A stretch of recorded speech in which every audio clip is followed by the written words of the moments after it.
Wabarakatuh. Nama saya Nabila, kelas 12 IPS 4, absen 31. Saya akan mempresentasikan tugas geografi, bab peta tata guna lahan dan peta jaringan transportasi.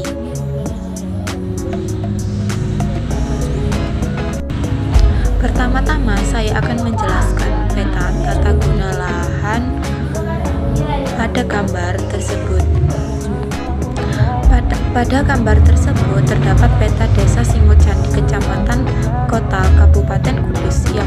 Yang berwarna kuning adalah permukiman. Yang berwarna hijau tua adalah sawah. Yang berwarna hijau muda adalah semak. Dan yang berwarna biru adalah sungai. Gambar kedua adalah gambar jaringan transportasi darat pada kota Jakarta dan Jawa Barat.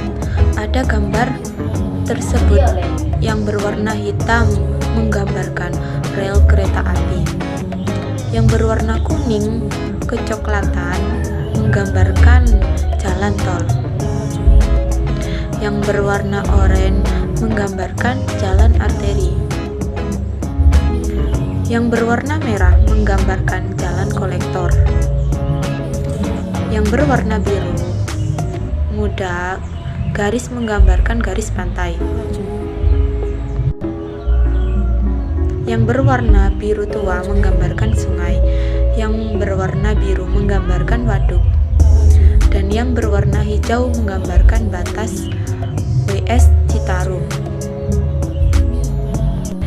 Pada wilayah Jabodetabek ini didominasi oleh jalan tol karena pada daerah tersebut rawan terjadinya macet sehingga banyak tol untuk mengurangi angka kemacetan.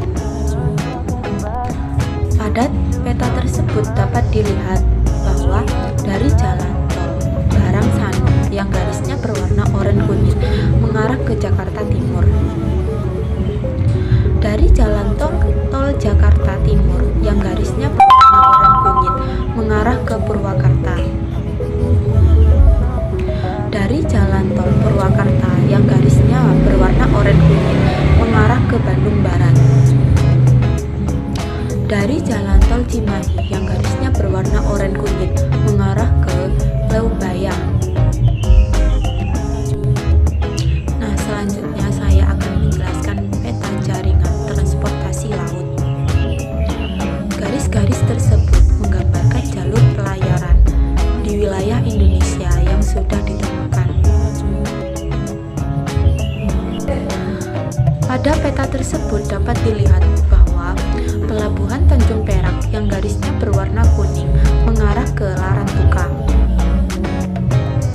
Pelabuhan Pulau Nias yang garisnya berwarna biru mengarah ke Mentawai.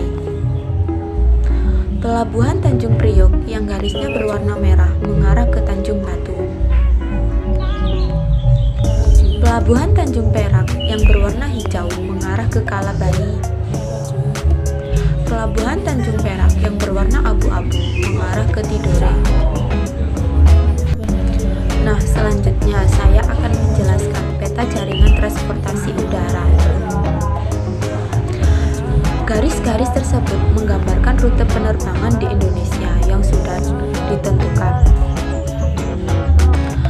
Pada peta tersebut dapat dilihat bahwa dari Bandara Banda Aceh yang garisnya berwarna merah mengarah ke Medan. Dari Bandara Medan yang garisnya berwarna merah mengarah ke Pekanbaru. Dari Bandara Pekanbaru yang garisnya berwarna merah mengarah ke Jambi. Dari Bandara Jambi yang garisnya berwarna merah mengarah ke Palembang. Dari Bandara Palembang yang garisnya berwarna merah mengarah ke Jakarta.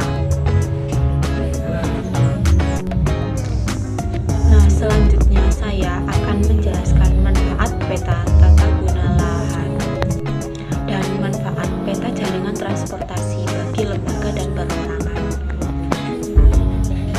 Manfaat peta tata guna lahan bagi lembaga dan perorangan adalah A. memberikan gambaran mengenai potensi sumber daya alam pada suatu wilayah.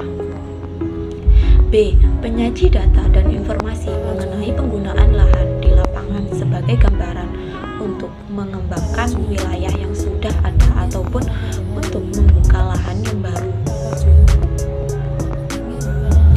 Manfaat peta jaringan transportasi bagi lembaga dan perorangan.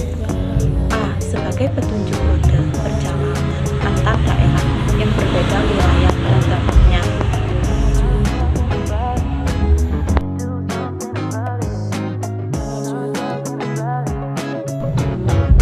Nah, selanjutnya saya akan menjelaskan geoaksi 2. Ini adalah gambar citra foto penginderaan jauh visual. Pada gambar tersebut, kalau dilihat dari ciri spektral, dapat dilihat bahwa yang berwarna hijau adalah hutan, yang berwarna biru adalah laut, yang berwarna putih adalah permukiman.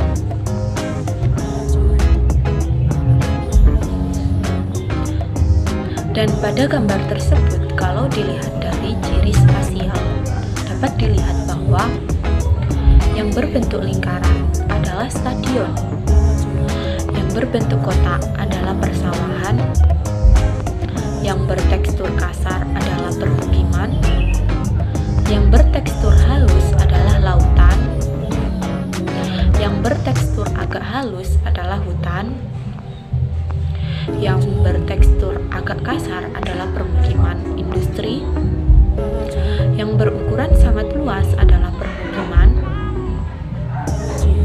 yang berukuran agak luas adalah hutan, yang berukuran sempit adalah perkebunan, yang terdapat banyak pepohonan pinus adalah perhutanan, yang terdapat banyak rumah adalah permukiman, yang berpola oval adalah stadion, yang berpola persegi panjang adalah tambak, yang berpola persegi adalah perumahan. Kawasan perhutanan berasosiasi dengan pohon pinus. Kawasan industri berasosiasi dengan cerobong asap.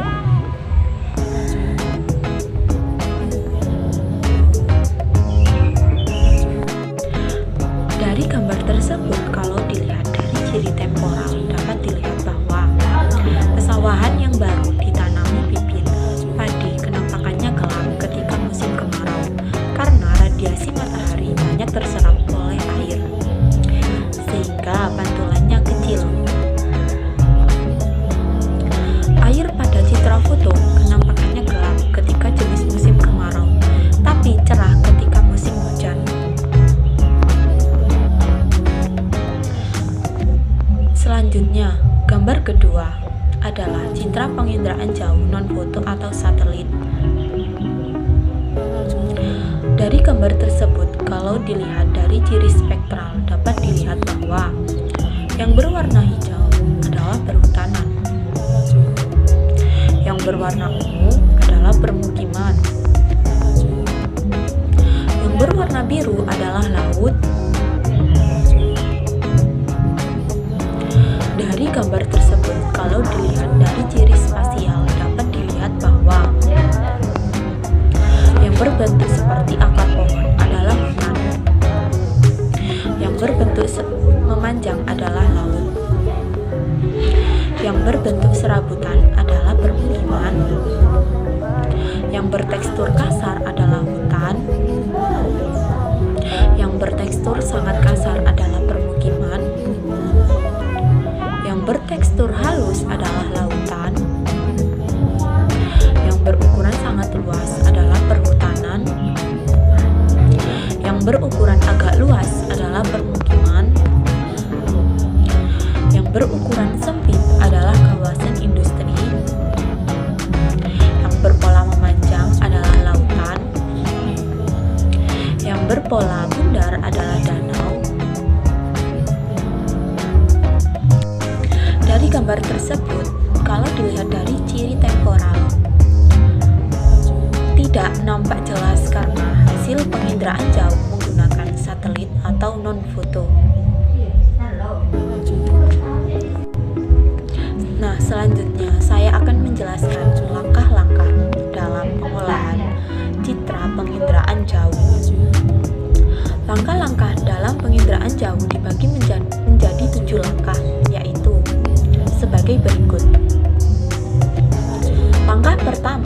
Deteksi adalah melakukan kegiatan untuk mendeteksi objek yang terekam pada foto udara ataupun foto satelit. Langkah kedua, identifikasi adalah melakukan identifikasi objek berdasarkan ciri-ciri spasial temporal dan spektral.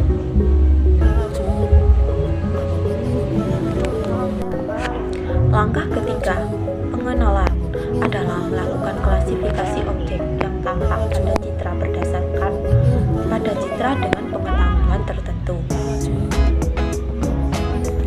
Langkah keempat, analisis adalah melakukan proses untuk memperlihatkan kelompok-kelompok yang mempunyai kekhususan sendiri. Langkah kelima, dedukasi adalah proses yang akan menghasilkan hipotesis kerja. Langkah keenam, klasifikasi adalah langkah-langkah yang meliputi deskripsi dan pembatasan dari objek yang terdapat pada citra.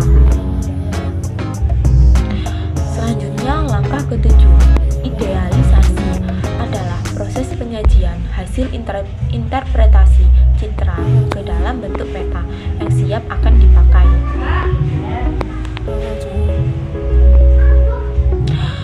Selanjutnya saya akan menjelaskan manfaat penginderaan jauh bagi transportasi dan tata guna lahan. Bagi transportasi, memantau kemacetan